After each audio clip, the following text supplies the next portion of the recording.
Fala, meus amores! Estamos transmitindo pelo Instagram e pelo YouTube o início da nossa série sobre saúde mental, em homenagem aí ao Janeiro Branco, que é o mês de cuidado com a nossa mente.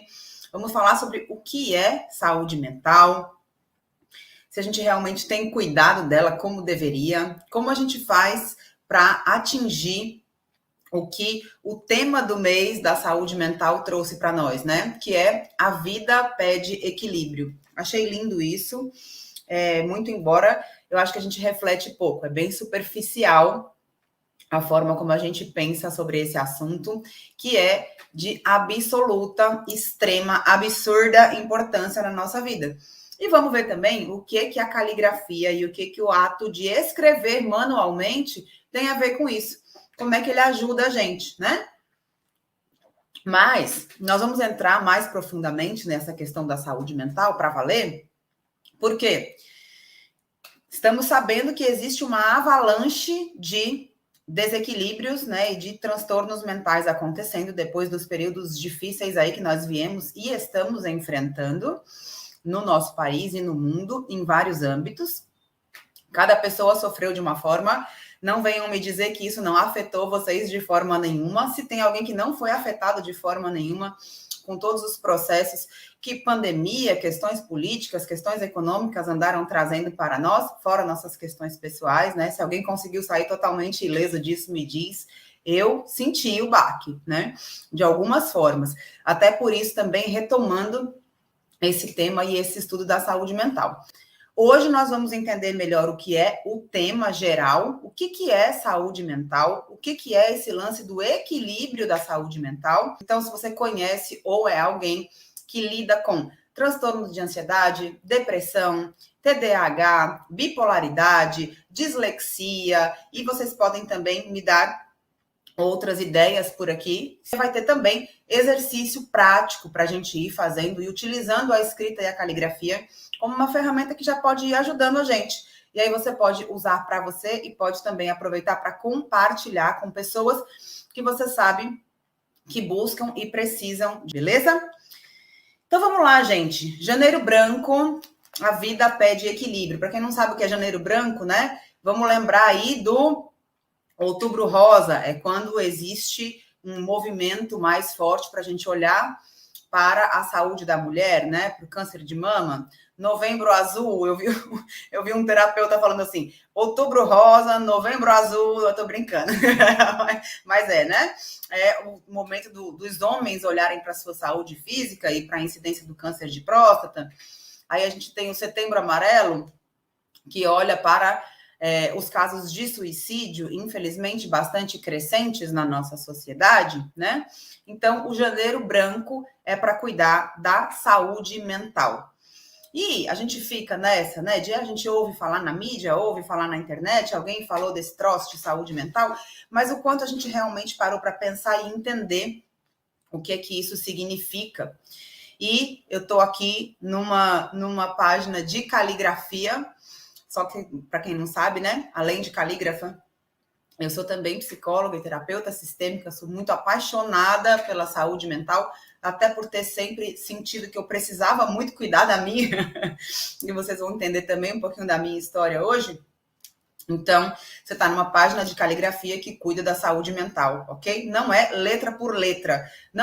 Você não está aqui só para desenvolver uma letra bonitinha. Quem quer só fazer uma letra bonitinha tem outros caminhos, tem o Google aí com alfabetos para você copiar. O nosso objetivo aqui não é esse, apesar da gente poder sim, é claro, aprimorar a nossa letra, ficar com uma letra maravilhosa, quem sabe até trabalhar com ela ou ter alguma atividade artística, tudo de maravilhoso. Porém, o objetivo principal é o autoconhecimento, porque sem ele nada faz sentido, tudo é só casca, né? Uma letra bonita para quê? Se eu não sei nem quem eu sou, nem da onde eu vim, para onde eu vou, o que eu estou fazendo aqui, onde está o Oli, para quê, né? Então, sem superficialidade aqui. Eu gosto de mergulhar e quem caminha comigo gosta de mergulhar também. É a galera que gosta de uma profundidade, certo? Então, não é o pessoal dos 100 metros rasos, é a galera da maratona, beleza? Vamos começar. Saúde mental, gente. Vamos começar pela palavra saúde. O que é saúde? Quem quiser já ir colocando nos comentários o que você acha que é saúde. Para você, o que você considera que é saúde? Será que a gente entende o que significa ser saudável? Fui lá para o nosso amigo dicionário para trazer para a gente uma definição que provavelmente é o que permeia o pensamento de todos nós aqui, marromeno, mas assim a gente traduz com mais facilidade, né? Então, saúde quer dizer o quê? Presta atenção. Estado do organismo que está em equilíbrio com o ambiente, mantendo as condições necessárias para dar continuidade à vida. O que é ambiente, gente? Ambiente é não só o lugar, né, físico onde a gente se encontra, como as nossas relações também, as pessoas que estão à nossa volta. O que está fora da gente é ambiente, ok? Então, a saúde faz com que a gente esteja em equilíbrio com esse ambiente, mantendo as condições necessárias para dar continuidade à vida. E saúde mental, o que é? Então, primeiro vamos entender o que é a mente. Nós, seres humanos, somos seres extremamente complexos, compostos por várias dimensões, né? A gente não é só carne e osso, nós não temos só o nosso lado animal, só o nosso lado bichinho, né? É como se fosse vários corpos e o corpo mental é um deles, né? Além do nosso físico. Então, o que acontece? Muitas pessoas confundem mente com cérebro, tá? A mente não é só o cérebro. O cérebro é um órgão essencial, né, que comanda todo o funcionamento físico, porém, não é só o cérebro que é a mente, é tudo que ele produz também, ok?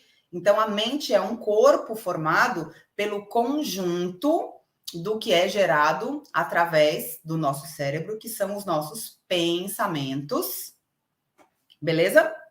E que estão ligados também com a nossa memória e com as nossas projeções para o futuro. Então, tem uma coisa maior aí, não é só o cérebro órgão, mas o que ele gera, certo? Esse conjunto de imagens, de coisas que a gente imagina, que a gente lembra e que a gente passa todo o tempo pensando, constitui a nossa mente. E a nossa mente é capaz de gerar em nós, através dos nossos pensamentos, emoções, sentimentos, certo? Que aí vão provocar N outras coisas na nossa vida. Então, por que eu preciso do equilíbrio e da saúde mental? Porque através desses pensamentos, do que essa mente produz, outras coisas vão produzir e acabar conduzindo a minha vida. Então, o que acontece? Isso já está provado há muito tempo, né? Por algumas ciências, eu não gosto de falar pela ciência, que a ciência não é uma coisa só, né? Mas o que a gente tem de consciente, o que a gente sabe, é a pontinha do iceberg. E existe uma montanha gigantesca inconsciente para baixo disso que a gente sabe. E nós somos governados por isso que está inconsciente, certo? Então, esse processo de buscar a saúde mental é sair do que é inconsciente, ou seja, trazer para a consciência, beleza? Então, deu para entender o que é esse nosso corpo mental. Então, a saúde mental tem tudo a ver com o equilíbrio que a minha mente consegue ter com o ambiente para que a vida seja mantida, certo? Tem muitos conceitos aqui no meio do que a gente está falando, gente. É muito profundo, mas se vocês não estiverem entendendo, vocês vão colocando aqui para mim, que na medida do possível eu já vou respondendo. Então, juntando saúde mental. O que é ter saúde mental, então? Agora que a gente já sabe dos conceitos, o que significa ter saúde e o que é mente, o que é mental, o que significa ter saúde mental? Estar nesse equilíbrio. É quando a minha mente é uma ferramenta minha. Ou seja, quando eu consigo usar os meus pensamentos, a minha memória, as projeções que eu faço do futuro a meu favor. Eu uso isso. Quando eu me torno escrava da minha mente, ou seja, quando esses pensamentos, essas memórias ou essas projeções do futuro me governam, eu estou com falta de saúde mental. Minha saúde mental não está em dia, porque a minha mente existe para ser uma ferramenta minha para produção e manutenção da vida. Se eu estou sendo refém disso, eu não estou com a saúde mental bacana, ok? Quem já se sentiu refém da mente? Só eu aqui que já me senti muitas vezes refém da minha mente? Se fui só eu, beleza, né? Tudo bem, eu falo sozinha, mas se não fui só eu, vocês podem continuar me ouvindo aí, certo? Que eu acho que a gente vai se identificar em vários pontos. Mas eu já tive muitos momentos da minha vida e eu entendi muito cedo isso, em que eu me sentia refém da minha mente. De pensamentos tristes, de memórias difíceis, de pensamentos muito repetitivos, de um pensamento extremamente acelerado que eu não dava conta, de muitas projeções do futuro que me deixam com medo do que vai acontecer. Já me senti em muitos momentos e de várias formas refém da minha mente e não no controle. Agora eu vou pensar sobre isso. Agora eu vou focar nisso. Agora eu vou encontrar uma solução para isso. Não. Um atropelo doido, uma ansiedade grande que é gerada por essa mente. Não sei quem aí já se sentiu assim, né? Mas se eu estou sendo refém, certo? Escrava do que acontece na minha mente, então eu estou precisando cuidar da saúde mental. Estou precisando buscar esse equilíbrio, né? É só a gente entender, então, aí, quem é o escravo e quem é o senhor da parada. A mente é uma ferramenta. A mente não é para ser a nossa dona, não é para ser quem nos governa, tá? Aí a Alzira está perguntando aqui, e esse refém tem cura ou somente controle? Vamos lá. Se a gente entender que a mente é uma doença, aí é um problema, né? A mente ela é uma ferramenta maravilhosa, ela não é uma doença. Então, ela não necessariamente precisa ser curada. Conseguir controlar a mente, atingir o autocontrole, é o nosso alvo, certo? Porque o que a gente normalmente costuma fazer é tentar controlar fora. Quem está fora ou a circunstância fora. E a única coisa que a gente consegue trabalhar para fazer é controlar a gente mesmo, controlar dentro. A gente vai já esmiuçar melhor isso, tá? Mas a gente precisa entender que ter uma mente agitada ou confusa ou cheia de pensamentos e memórias, isso não é uma doença. Isso é assim mesmo. Nós temos uma bagagem muito mais imensa mentalmente do que a gente imagina. Que a gente traz não só dessa nossa história aqui, mas da nossa ancestralidade. É uma nuvem de informações que existe e que nos liga a todos nós, né? E por isso também a gente sente esse nível, muitas vezes, de confusão, e que faz parte, tá tudo lá. É tipo um mega arquivo de tudo. Se a gente acessasse tudo isso de uma vez, a gente não aguentava, tá? É muita coisa, certo? Mas o objetivo não é curar isso.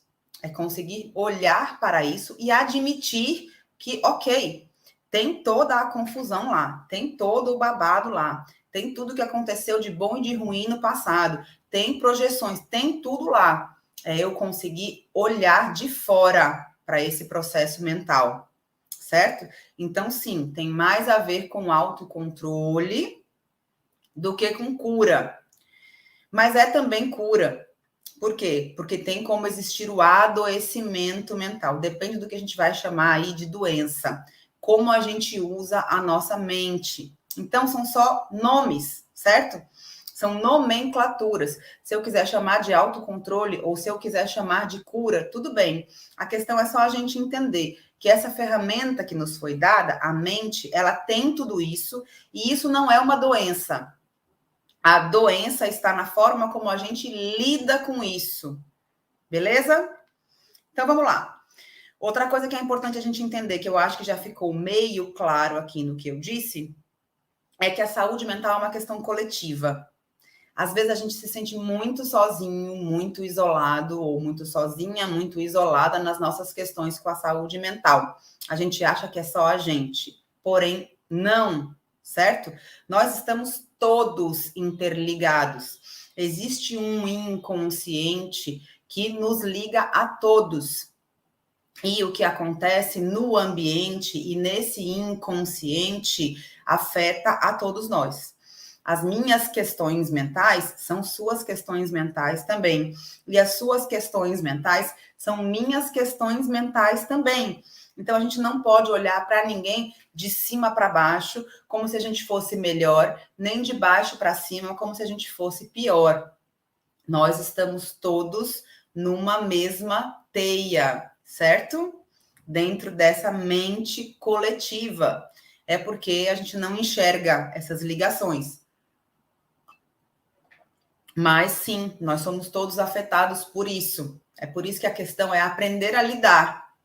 Não é achar que a gente vai conseguir mudar isso, certo? É como a gente achar que consegue mudar o passado. Ninguém consegue mudar o passado. O que tá lá, tá lá. Vai mudar? Não vai. Foi fato? Foi fato.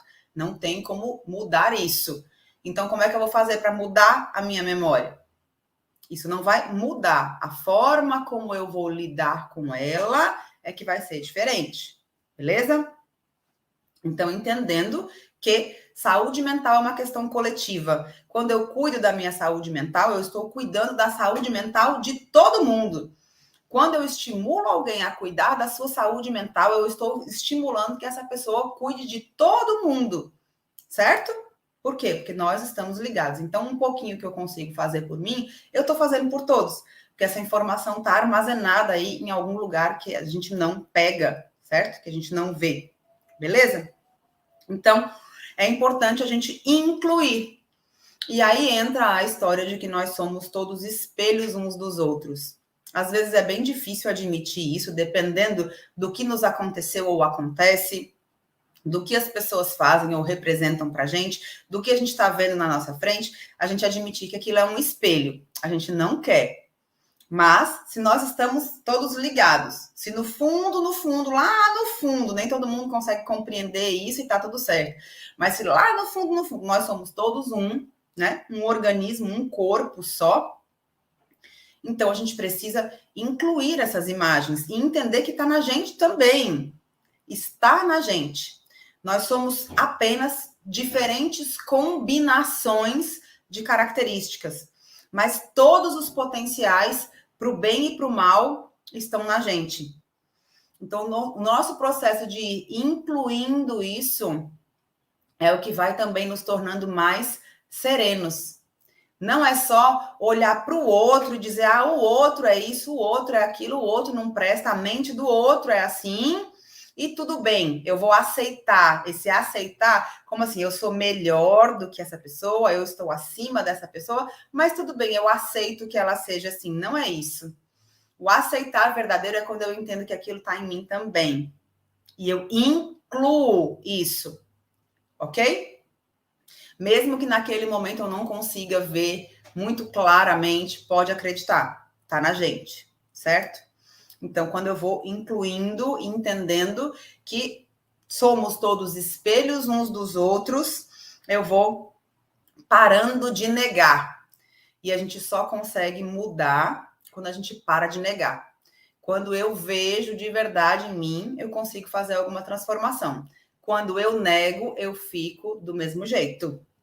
Esse é o primeiro passo que a gente precisa dar em todo o processo de cura ou de aprender a ter autocontrole mental. Tudo que a gente vai fazer com saúde mental, o primeiro passo é sair da negação, ok? É admitir em mim mesmo e não apontando o dedo para ninguém. É ver que de alguma forma aquilo existe em mim. Mesmo que eu não transforme isso em ação, o potencial eu tenho. Isso aí a gente pode escrever, tá? Então, o que acontece com esse inconsciente gigante que tem aí para baixo? Ele gera na gente compulsão. O que é compulsão? É vício. É algo que é mais forte que eu. É algo que me tira do meu autocontrole. beleza? Então, como é que eu percebi também desde muito cedo que eu precisava trabalhar a minha saúde mental? Quando eu notei a quantidade de compulsões às quais eu estava sujeita. Gente, a gente fica compulsivo de tudo e a gente acha que cura uma coisa e só vai trocando de compulsão. E aí a gente tem a tendência, a gente escolheu, né, moralmente, no nosso jeitão julgador de ser, a gente escolheu quais são os vícios socialmente aceitos e os vícios socialmente não aceitos. Nós nos colocamos como juízes e a pessoa que é viciada em álcool é pior que eu. A pessoa que é viciada em drogas é pior que eu. A pessoa que é viciada em cigarro é pior que eu. Mas a pessoa que é viciada em açúcar, tudo bem. A pessoa que é viciada em gordura, tudo bem. A pessoa que é viciada em internet, tudo bem. A pessoa que é viciada em compras, tudo bem. Por quê? Porque são coisas que a gente consegue disfarçar melhor, são coisas que a gente consegue contar, falar de um outro jeito para as pessoas, então dá a sensação de que a gente está no controle. A verdade é que não. Enquanto a gente não entende isso, nós somos controlados por muitas coisas, né? Esse babado todo que está aí no inconsciente nos move a nos tornarmos compulsivos. E aí, como é que eu sei se eu sou compulsivo ou compulsiva em alguma coisa, Carol? Simples. Se eu disser para você agora, com qualquer coisa da sua vida que aconteça, a partir de agora, isso você não pode mais. Como é que você se sente? Falar da vida dos outros, um determinado relacionamento, você imaginar que essa pessoa vai sair da sua vida de alguma forma agora, certo? E não vai ter mais. Alguma coisa da sua alimentação, alguma coisa dos seus hábitos, seja lá o que for, não vamos colocar julgamento moral aqui. Podem parecer coisas boas, pode ser exercício físico, pode ser estudo, certo? Eu tenho uma tendência compulsiva a estudar que é uma desgrama, porque eu gosto. Então, é uma forma da gente fugir da realidade, certo? Por mais que pareça maravilhoso. Então, só para pensar um segundo nisso. Quais são as coisas aí na sua vida, na sua rotina, que se alguém dissesse para você, a partir de hoje, acabou, ia te dar um, eita, e agora? Como é que eu fico sem isso? Será que eu consigo viver sem isso? Será que eu consigo parar de fazer isso agora? Parar de falar da vida dos outros? Parar de olhar o celular? Parar de qualquer coisa? Será? Aí a gente vai percebendo os níveis e a quantidade de compulsões que existem, né? E acreditem, isso acontece em camadas. A gente vai tratando, mas conforme a gente vai se aprofundando no nosso processo de autoconhecimento, a gente vai percebendo mais coisas que antes a gente não percebia. A gente vai tendo forças para olhar para coisas que antes a gente não conseguia olhar. Mas é muito importante essa coragem inicial, né? Começar pelo mais básico, começar pelo mais óbvio, para que a gente possa se aprofundar nessas coisinhas que vão ficando mais difíceis e que a gente tende a negar na gente mesmo, beleza? Na época da minha criação, da forma religiosa com que eu fui criada, muito do que eu entendo hoje como inconsciência, né, como essa compulsão, a religião chamava de demônio, certo? Essa pessoa tem um demônio. E a gente vai entendendo que esse demônio, ele tem muito mais a ver com a nossa inconsciência, com a nossa insanidade ou com a nossa falta de autocontrole. É aquilo que nos governa. Pô, foi mais forte que eu. Pô, não consegui controlar. Ou não consigo controlar. Isso é mais forte que eu. Quando eu digo isso, eu estou falando dos meus demônios. Algo que me domina. Certo? Não era essa a ideia? A pessoa está possuída? Então, aquilo que me possui é meu demônio. Certo? Tá ficando claro isso, gente? Sem querer assustar ninguém aqui com papo de demônio, tá? Mas, na verdade, é para desmistificar e não para assustar. É só para a gente lidar com os nossos demônios, porque a nossa saúde mental depende da gente ter coragem de olhar para os nossos demônios, tá bom? Então, o processo que a gente busca de equilíbrio da mente ele é essa passagem de sair do inconsciente para o consciente. É esse processo de ir olhando para o que é inconsciente e trazendo para a nossa consciência. E quando eu vejo, eu vou me libertar disso. A questão é que a gente quer abafar, a gente quer manter lá escondido, né? A Luzinha, amo estudar com a Carol. Se eu ficar sem meus cursos, acho que eu fico péssima. Meu amor, eu fico muito feliz, muito grata. E eu, de verdade, e eu espero que um dia você diga, beleza, agora eu já consigo estar sem a Carol. Meu trabalho na psicologia, né, na saúde mental, sempre foi pautado nisso, né? É claro que eu amo caminhar junto com vocês, eu preciso também caminhar com pessoas, né? A gente sempre vai dando as mãos uns para os outros, e quem já caminhou um pouquinho mais, puxa a gente já caminhou um pouquinho mais, puxa quem está chegando. Assim a gente vai trabalhando todo esse processo. Mas não é para que ninguém fique para sempre nisso, né? A ideia é, um dia eu não vou mais me sentir sem chão se eu não tiver isso. Tá tudo bem se eu não tiver isso, né? Senão a gente fica compulsivo na tia Carol, não é não? Viciado também. Então, vamos usar enquanto necessário. Quando não precisar mais, tá tudo certo também, né? Então, vamos lá, gente. Se o processo de equilíbrio da mente é sair do inconsciente e ir para o consciente, qual é a definição de equilíbrio? O que é equilíbrio? Vamos para o dicionário de novo. Equilíbrio é a posição estável de um corpo sem oscilações ou desvios. Não sei se vocês viram, eu botei na capa lá do YouTube dessa live, com uma mulher fazendo em cima de um, como chama? Monociclo, né? Ao invés de ser uma bicicleta, é um monociclo, e ela tá numa corda bamba, se equilibrando numa corda que tá assim no alto de uma cidade. Então, imagine a quantidade de estabilidade sem oscilação e sem desvio que a gente precisa para se manter em cima de uma corda bamba daquela. Não precisa nem da corda bamba, né, gente? Só o monociclo, eu fiquei imaginando. Eu ando de bicicleta, mas num monociclo eu nunca consegui andar. Aí fica pensando como seria você se equilibrar a ponto de não ter nenhuma oscilação e nenhum desvio. Isso é equilíbrio. Já pensou o nível de equilíbrio? É uma busca, né? Então, e a outra definição é a condição de um sistema em que as forças sobre ele atuam e se compensam, se anulando mutuamente. Agora vamos pensar em dentro e fora, na nossa saúde mental e nas forças, certo? Porque eu tenho forças internas e forças que vêm de fora.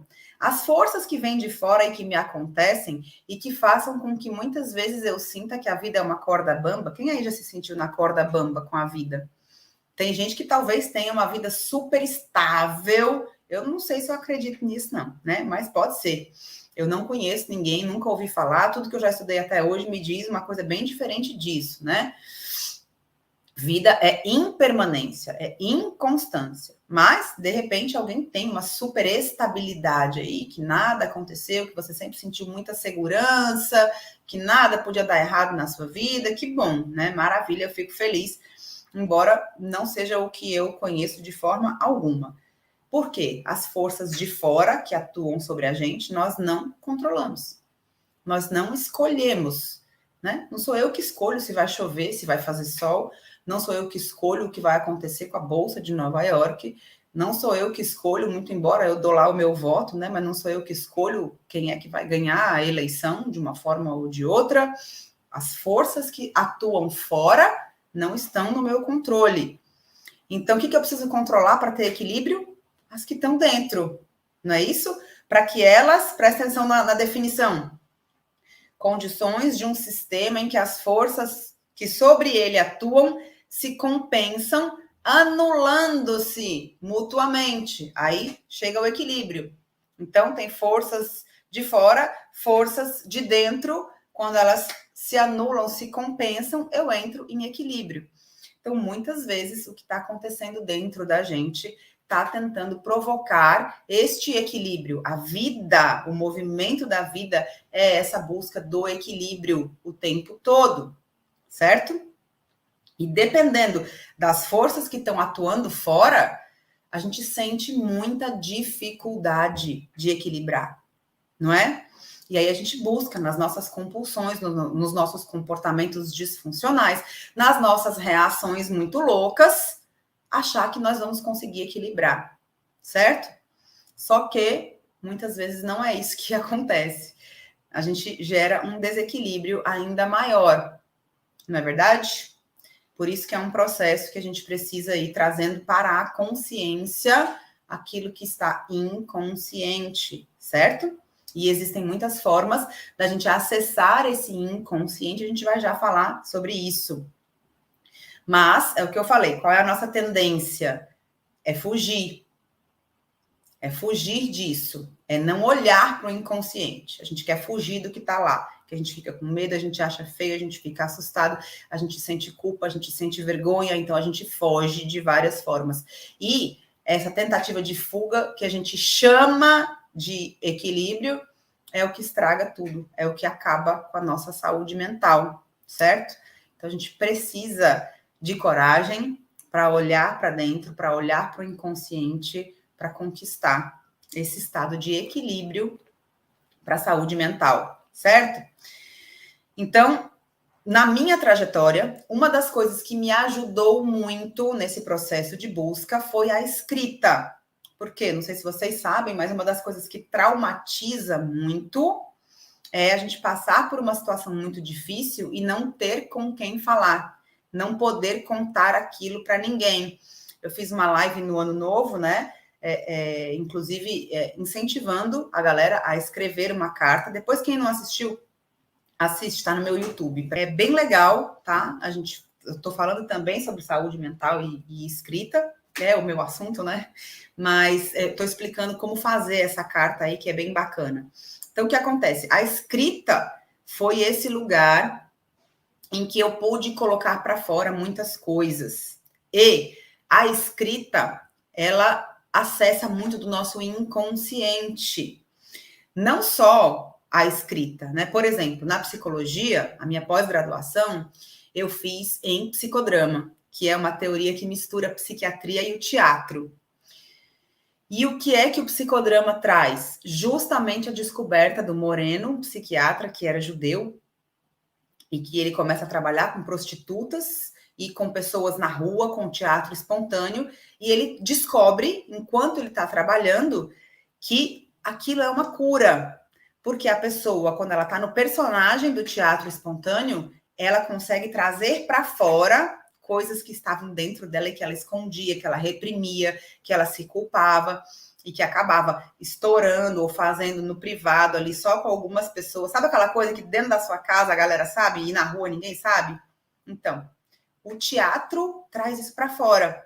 E o Moreno descobriu isso, que a espontaneidade vem e a cura acontece quando eu paro de reprimir o que está inconsciente e trago. Então, trazer isso em forma de cena, de teatro, ajuda profundamente, é terapêutico, tira da inconsciência e traz para a luz. E na hora que isso vem para a luz, isso perde a força, isso para de me dominar. A escrita, gente, tem esse mesmo poder, certo?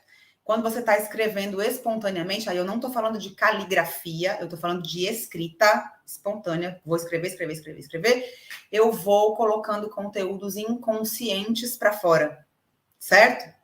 Então, foi uma ferramenta que me ajudou profundamente desde pequenininha. Manter diários, manter cadernos comigo, aonde eu pudesse escrever sobre coisas que eu não podia falar, ou que eu não tinha coragem de falar, né? Não me sentia à vontade de falar naquele momento, certo?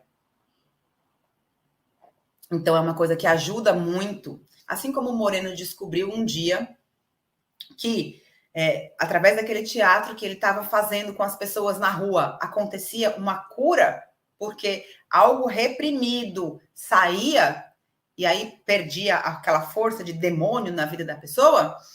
Eu acabei descobrindo isso com a caligrafia. né? Porque eu já escrevia muito como desabafo, mas aí com o passar dos anos, eu já trabalho como calígrafa há mais de 25 anos.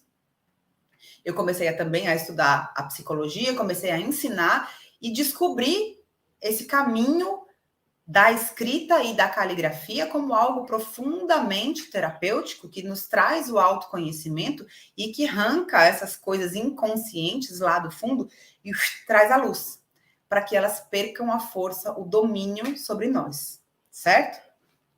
Então, eu busquei essa trajetória por mim, né? Como eu contei para vocês, por conta da minha história e do que eu percebia na minha saúde mental, né? Nos meus desequilíbrios.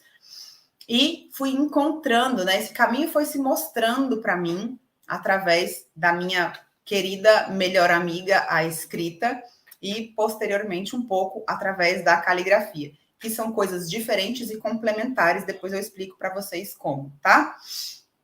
Agora vamos pensar nas forças externas que acontecem com a gente e que a gente não controla. A gente vive num mundo de opostos, não é verdade?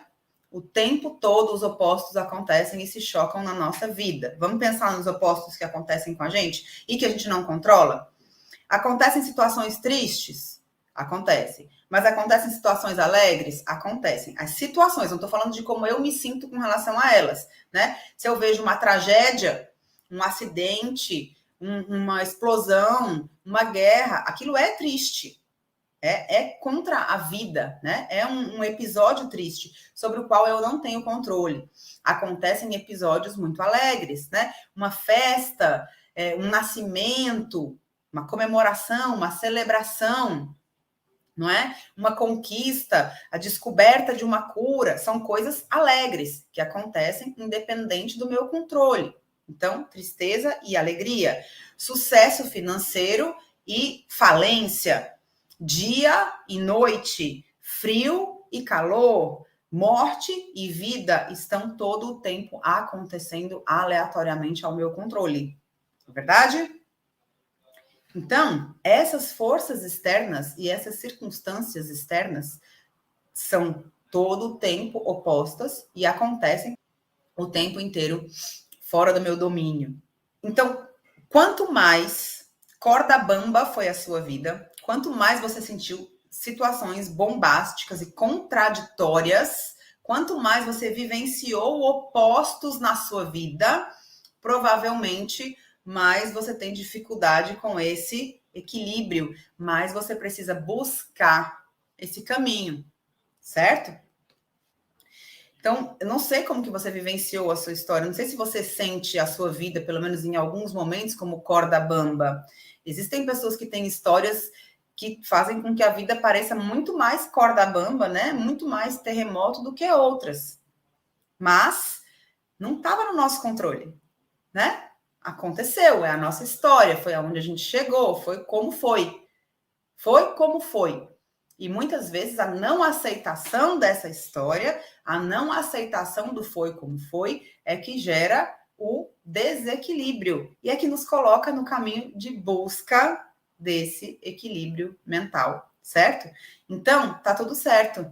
Não se sinta um monstro, o patinho feio, a pessoa mais desprezível do mundo, porque você sentiu esse desequilíbrio, porque você passou por essa dificuldade, porque você sente que a sua mente precisa de mais saúde. Tá tudo certo. Tá tudo certo. O importante é a gente ver e se responsabilizar por isso, porque nós temos uma outra tendência também. Além de fugir, de não olhar, é quando a gente olha querer acusar os outros, querer culpar as pessoas, né? Então, não adianta a gente culpar absolutamente ninguém. E aí, quando a gente bota isso na cabeça, só na mente, não desce pro coração, não posso culpar ninguém. O que a gente faz? A gente se culpa. Gente, eu chamo isso de ciclo do inferno. A gente não consegue sair disso, a gente fica preso. Já se sentiu assim?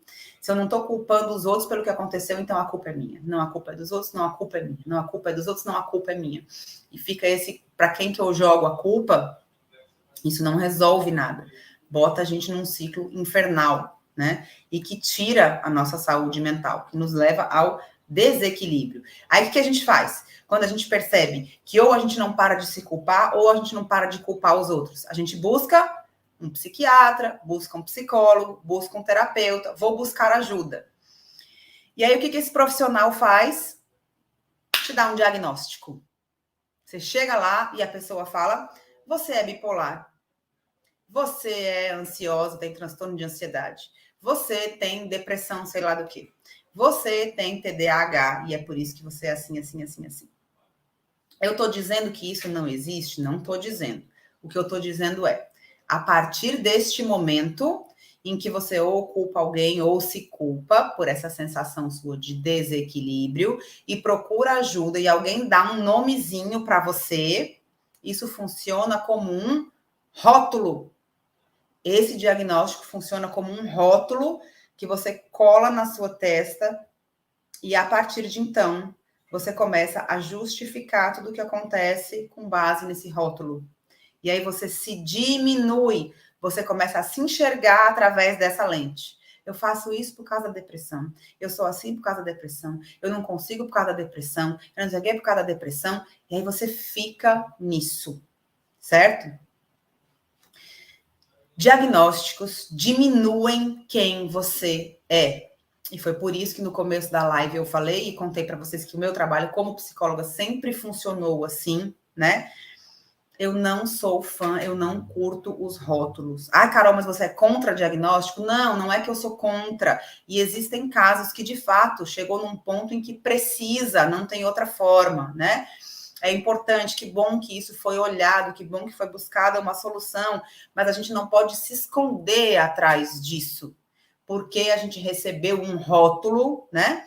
E aí qual é normalmente a solução? Rótulo e remédio.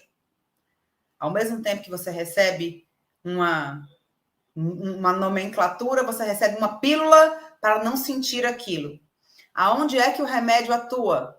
No sintoma, naquela sensação de desequilíbrio. Aí eu tomo, não sinto mais, pronto. Você resolveu alguma coisa? Não, nada.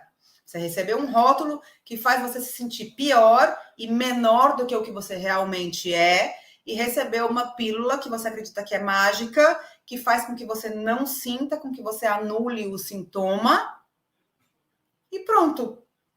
É um equilíbrio falso.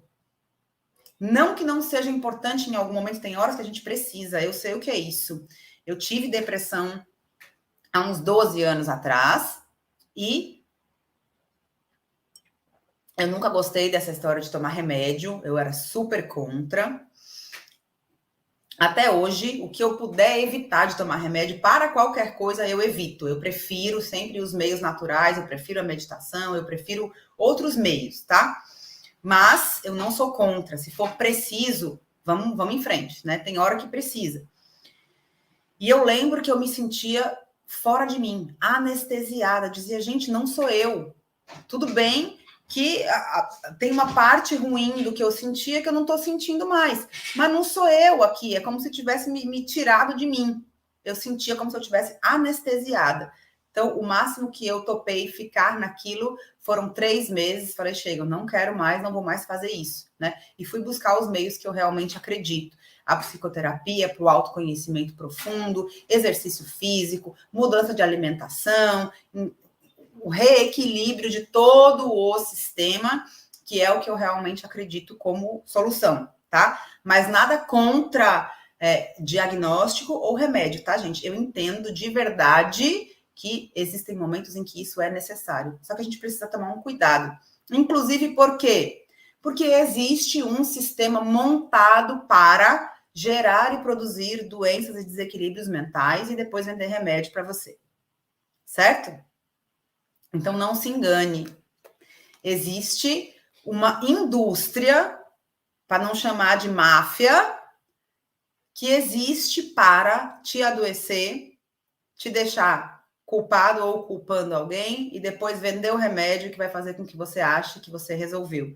E tá tudo na mesma. Não foi curado nada, não foi visto nada, não houve verdadeira libertação nesse processo, tá? Então, é contra isso que eu sou absolutamente contra. Por quê? Porque isso só tampa o sol com a peneira. E mais hora ou menos hora, a bomba estoura de outra forma. Não adianta a gente se enganar. Se tem uma coisa que a gente não faz com a vida, é enganar a vida. A gente não engana a vida. Então, não adianta fazer de conta, não adianta efeito placebo, certo?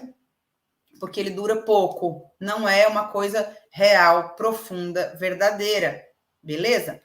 Então, é por isso que eu acredito que diagnósticos diminuem quem você é. Sempre que os meus pacientes chegavam na clínica, eu estou aqui porque eu fui no médico e ele disse que eu tenho tal. Eu dizia, tá, então a partir de agora, a gente não fala mais no nome tal, eu vou falar com você e dizia o nome da pessoa. E lidava de outras formas com isso, tá? Até porque a minha sensação, gente, enquanto eu estudava psicologia, enquanto eu lia os manuais de psiquiatria, enquanto eu lia livros que falavam de transtornos mentais, eu dizia, cara, eu tenho isso tudo. Eu vejo a porra toda em mim. Eu vejo isso. É muito louco.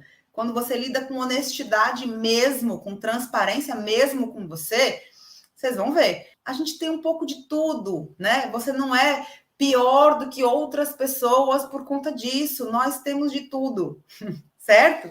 E tudo bem. A questão é como que a gente vai lidar com isso. Então é bom a gente entender para se ajudar, para se enxergar e para poder de verdade ajudar pessoas que possam estar à nossa volta, né? Precisando de ajuda verdadeira, né? Para quem quer solução, não para quem quer continuar no lugar de vítima. Então, para a solução, a gente precisa ter coragem de se enxergar. Então, foi isso que durante a minha trajetória, estudando a mente humana e os transtornos mentais, eu fui percebendo. Né? Então, precisa cuidar. Tem hora que o remédio é necessário para tirar a gente de um determinado comportamento, para depois a gente conseguir se aprofundar mais? Tem, mas cuidado, né? Cuidado, não haja com inocência, cuidado com diagnósticos rasos e rápidos demais, né? O sistema de planos de saúde é uma coisa que sempre me assustou. Eu nunca atendi por plano de saúde, eu não me sentia ética fazendo aquele tipo de atendimento. Por quê? Porque simplesmente era me oferecido um valor ínfimo, eu só podia atender o paciente por no máximo 30 minutos e eu era obrigada a dar um diagnóstico no primeiro atendimento para que aquele paciente pudesse voltar. Aí o que acontece? O paciente vai, em 30 minutos você conhece alguém? Você está a vida inteira convivendo com você mesmo e não se conhece ainda. Você convive a vida inteira com a sua mãe, com seu pai, não conhece eles. Você convive a vida inteira com seus filhos, não os conhece. Você vai encontrar uma pessoa que você nunca viu na vida, falar com ela meia hora e dizer que você conhece ela o suficiente, tacar um diagnóstico na pessoa? Esse é o sistema de planos de saúde, tá, gente? Aí eu pego, converso meia hora com a pessoa, taco-lhe um diagnóstico para ela poder voltar e ficar em terapia comigo durante 3 meses, nesse mesmo esquema de meia hora de atendimento. Que eu acho que, ok, qualquer tempo que a gente possa fazer é válido, mas a gente estava saindo do aquecimento ainda em meia hora, né? E aí a pessoa já sai de lá, eu vou ter que voltar na psicóloga porque ela disse que eu tenho um transtorno de ansiedade. Então, assim, cuidado, né? Cuidado com isso, cuidado com o diagnóstico que você recebeu, com a forma como isso foi. Para alguém dar um diagnóstico a você, precisa de algo mais profundo do que uma conversa de 30 minutos, tá? Então, sem a pessoa conhecer nada da sua história, ela pega, reúne ali alguns sintomas, e aí a gente vê, inclusive, nos próprios manuais de psiquiatria, os N tipos de combinações diferentes que tem disso, porque cada um de nós é único, gente. Então, o que a ciência clássica faz é pegar todas as pessoas, pegar uma média, né? Faz uma pesquisa, qual é a média de pessoas, divide por um número matemático e coloca a gente como se existisse essa média. Quando, na verdade, cada ser humano tem uma característica completamente diferente. Então, a gente tem que ter muito cuidado com alguns tipos de metrificações que a gente nem conhece, né? De diagnósticos que a gente recebe numa ignorância, né? E talvez numa boa vontade, não tô julgando, né? Quem atende dessa forma, de forma nenhuma. Eu entendo que existe uma boa vontade para isso, que é às vezes a única forma que a pessoa tem de receber algum tipo de acompanhamento, mas entendam, nossos sistemas são doentes e isso também nos adoece. Então a gente tem que ter consciência. tem que ter mais conhecimento. A gente não pode sair engolindo as coisas simplesmente porque alguém falou, porque a gente pode adoecer mais ao invés de encontrar um caminho de cura, certo? É nesse sentido que eu estou falando. Então, a seriedade, o comprometimento do profissional, o quanto ele realmente está disposto a lhe ouvir, né, a entender a sua história ou não, certo? Tem uma série de coisas aí que não dá para a gente falar tudo de uma vez só, mas fica um alerta, né? Cuidado, não se apegue a esse rótulo como se essa pessoa que você encontrou pudesse, de repente, definir quem você é numa palavra, num diagnóstico, certo? Você é muito mais do que isso e tem potencial para lidar com isso, certo? Olhando muitas vezes de outras formas ou buscando a saída disso de outras formas, beleza? Então, é o que eu falei, sem condenar ninguém, né? Mas todas essas linhas das ciências, das psicologias, que a pessoa fala, é psicólogo. Vocês não têm ideia, gente, de quantas correntes tem dentro da psicologia, de quantas pessoas dentro da psicologia pensam diferente dentro de uma mesma linha. Então, assim, a gente acredita numa mágica, né? Numa ciência, numa pessoa. Não funciona assim. Então, todos têm, de alguma forma, né, todos os grandes pensadores e criadores de teorias têm, sim, razão de alguma forma, tem também faltas e erros, né? E aí, quem mergulha nesse caminho, eu, por exemplo, né, fui me colocando como cobaia, passando por esses processos, mergulhando em cada um deles e tirando o que realmente funcionou ou não funcionou para mim, né? Aí, quando eu falo, eu também falo do que foi para mim, né? Não posso falar sobre o que é na vida das pessoas. Mas a gente vai observando que nem todo mundo que diz que está com a verdade está com a verdade, não. E aí a gente sente dentro da gente o que vai realmente funcionar para a gente, o que é verdadeiro, né? Se a gente tiver esse sistema de honestidade, de verdade com a gente mesmo, a gente vai sentir aqui é ou aqui não é. Se a gente quiser só se esconder, só uma pílula mágica, só uma coisa que deixa a gente mais tranquilinho, né? Aí, tudo bem. A gente pode aceitar qualquer coisa, tá? É sobre isso que a gente está falando com relação à busca da saúde mental, beleza? Mas eu acredito que só você realmente consegue encontrar a saída. Então, ao mesmo tempo que eu fui buscando e fui me usando como cobaia, né, antes de eu poder ensinar qualquer coisa, ou antes de eu poder tratar qualquer pessoa, antes de eu poder receber qualquer pessoa como paciente, eu preciso me submeter àquilo, né? Eu não vou fazer algo com alguém que eu não tenha passado primeiro. Essa é a minha concepção, né? O meu pensamento. Como eu precisava, eu entendia, né, que essa busca era necessária para mim, eu fazia. O que funcionava, massa, eu vou aplicar isso aqui para poder ajudar outras pessoas. O que não funcionava, não. Isso aqui não é verdade. Eu não posso replicar uma coisa que eu estou vendo que não rola, né? Às vezes as pessoas só repetem da boca para fora porque decoraram, porque acharam bonito, porque filosoficamente é bacana. Nada contra a filosofia, eu amo a filosofia. Mas a gente está falando de coisas que funcionam na vida da gente, que fazem a gente realmente se sentir com saúde mental, sentir que a gente está retomando o nosso equilíbrio, né? Então, eu fiquei muito feliz que eu assisti esses dias um documentário, não sei se vocês já assistiram, no Netflix, que chama O Método de Stutz. É um psiquiatra que eu fiquei apaixonada no trabalho dele.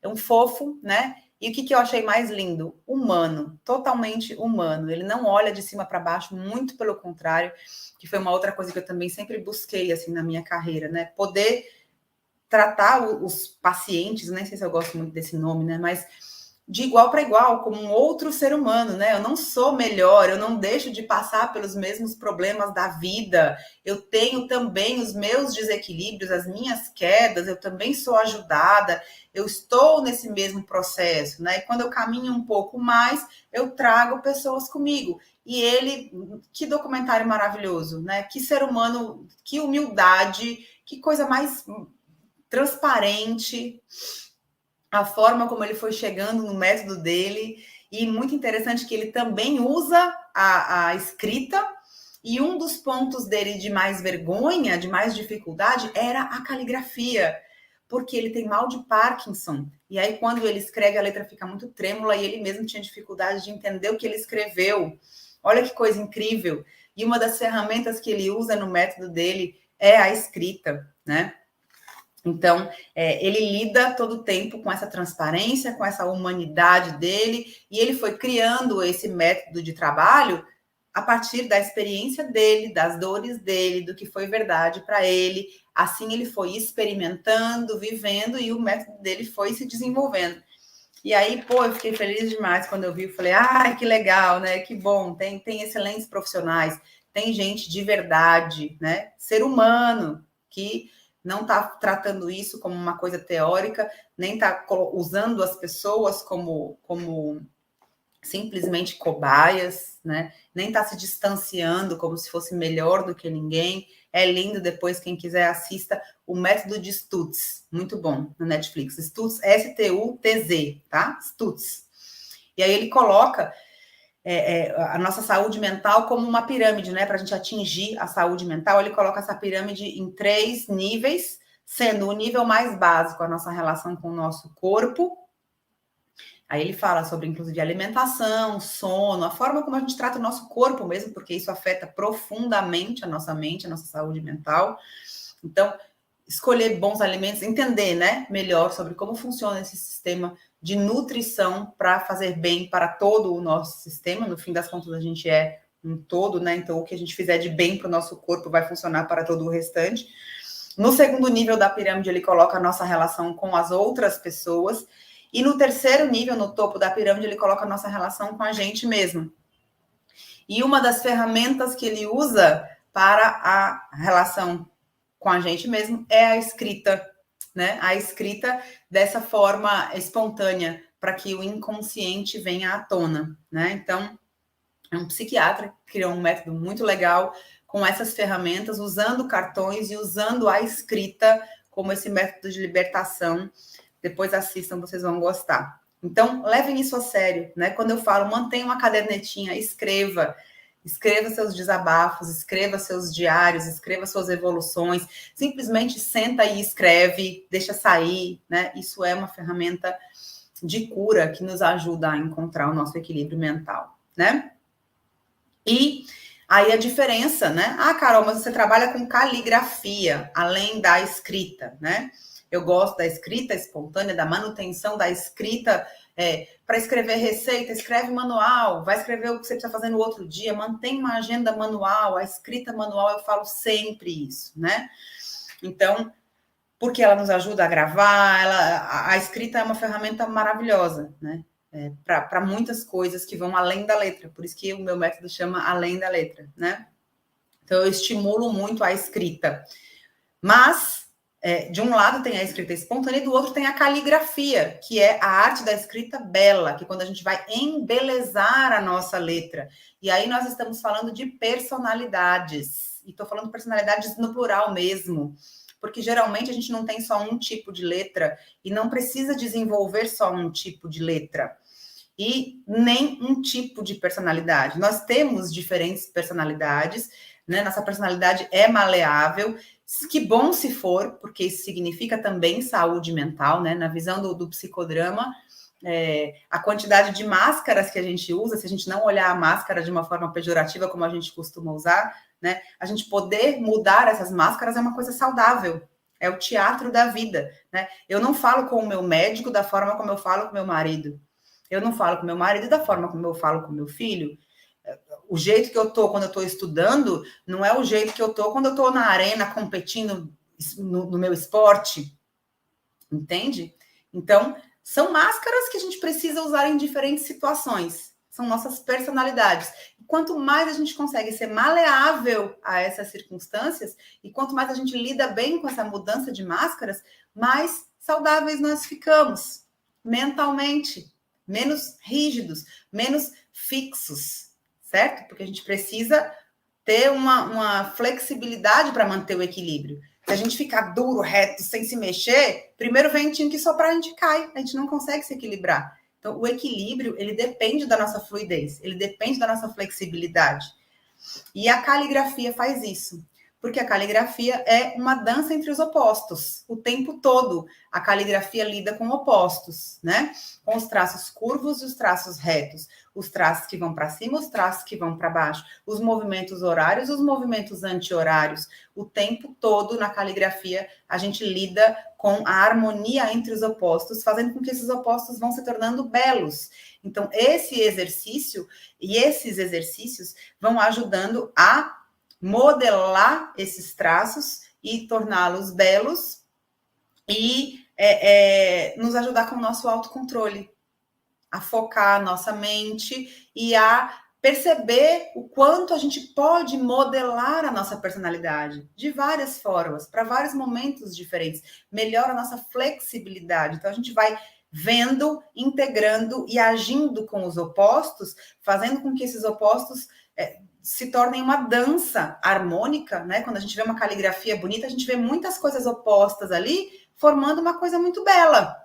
Então, a caligrafia ajuda nisso, nessa formação da beleza, que é proposital, né? Do autocontrole, das minhas ações no mundo, da minha flexibilização, e a escrita espontânea, que vai revelando o meu inconsciente, que vai tirando quem eu sou mesmo ali do fundo da cartola, do fundo do baú, trazendo para a luz, né? Então, a gente vai, ao mesmo tempo, utilizando a escrita de forma espontânea e de forma proposital, né? Modelando a caligrafia com o propósito de atingir esse equilíbrio. Então, a escrita, ela é uma ferramenta muito poderosa em todos os sentidos, tá, gente? Ela é muito importante mesmo. Então, eu sei que a tecnologia é muito bacana, graças a ela nós estamos aqui agora, mas, de verdade, de coração, se você busca equilíbrio e saúde mental e gosta de escrever, claro, né, ninguém vai ser obrigado a escrever,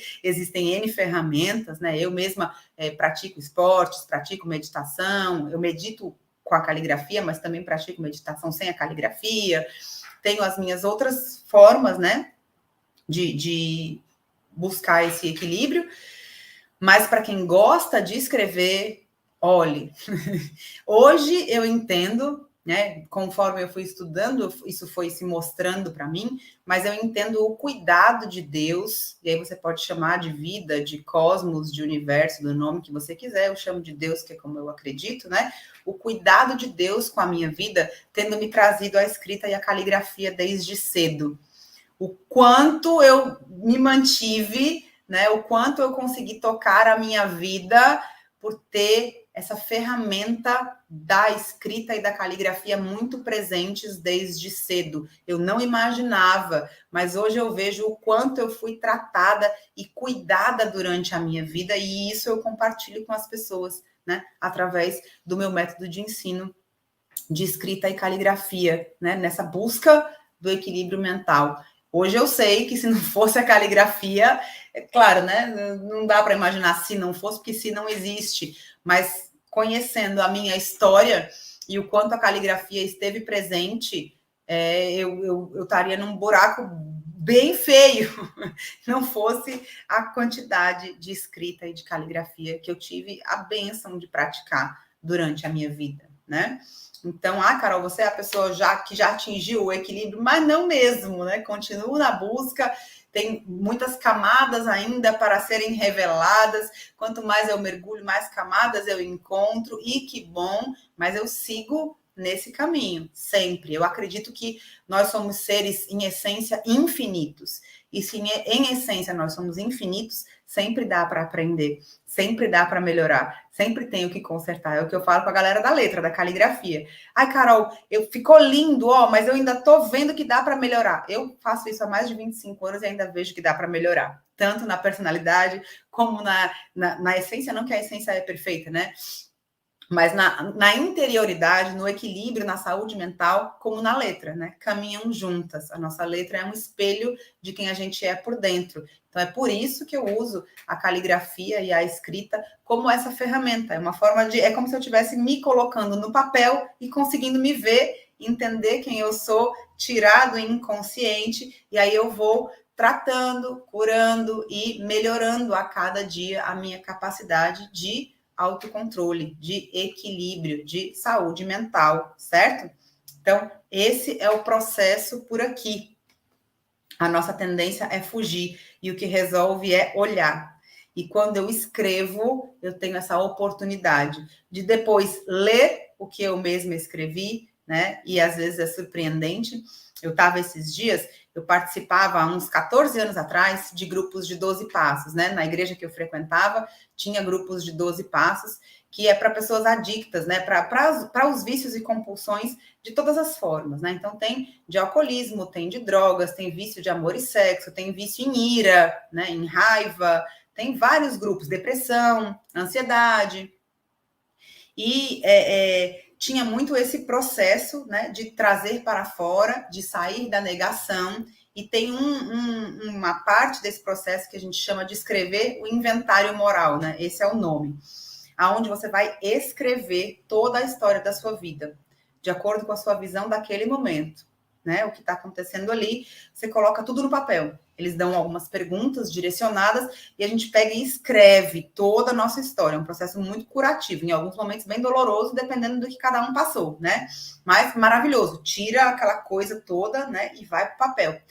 E 14 anos depois eu me deparei de novo com um processo de 12 passos num outro grupo de estudos meu e fui reler o meu inventário. Gente, é uma coisa impressionante, é muito importante a gente ter isso por escrito, a gente vê o quanto do nosso olhar sobre as coisas já mudou, o quanto ainda continua, o quanto a gente escreveu, mas não trabalhou e precisa trabalhar, o quanto que a gente escreveu e já ficou para trás, já não tem mais nada a ver. É bom poder revisitar esse processo, né? Então, o que resolve é olhar. E escrever é uma forma que a gente tem de poder olhar, tanto na mesma hora, e se descobrir e se revelar, como tempos depois a gente voltar para olhar o que a gente escreveu lá atrás. Então, é muito bacana. Eu, de verdade, de coração, sugiro e indico que vocês façam esse processo de escrever. O que puder fazer manualmente, abrir mão um pouquinho da tecnologia e ir para o papel e para a caneta, para o lápis, façam, tá? Então, o objetivo não é esse, gente. É desmistificar, é ver a nossa humanidade, é falar com naturalidade sobre essas questões. Então, hoje nós falamos sobre o que é a saúde mental, o que é saúde, o que é mente, o que é esse equilíbrio, né? A vida pede equilíbrio. E ela busca e funciona em prol desse equilíbrio, certo? Agora entendam que a gente precisa ir também aos poucos se libertando desse sistema que cria doenças, certo? Lembra que a gente falou que a saúde mental tem a ver com os pensamentos que tomam conta da gente. Se a gente fica se nutrindo, da mesma forma como eu falei da importância de uma boa alimentação, do exercício físico, a gente também nutre a nossa mente, ok? Então, como é que você está nutrindo a sua mente? Existem sistemas montados para deixar você preso ou presa no medo, preso ou presa na ansiedade, que são notícias e são tipos de informações repetidos massivamente para engambelar você num sistema que vai te adoecer e mais hora ou menos hora você vai precisar entrar na rede e começar a se medicar e começar a depender de coisas para curar o que isso mesmo adoeceu. Então, quebre isso, cuidado com a sua nutrição mental. Entenda que o tipo de música que você escuta, o tipo de notícia que você assiste, o tipo de conversa na qual você se envolve, tudo isso está nutrindo a sua mente, alimentando os seus pensamentos e criando equilíbrio ou desequilíbrio mental em você. Então, não é para culpar ninguém e nem se culpar, mas sim, a gente precisa se responsabilizar.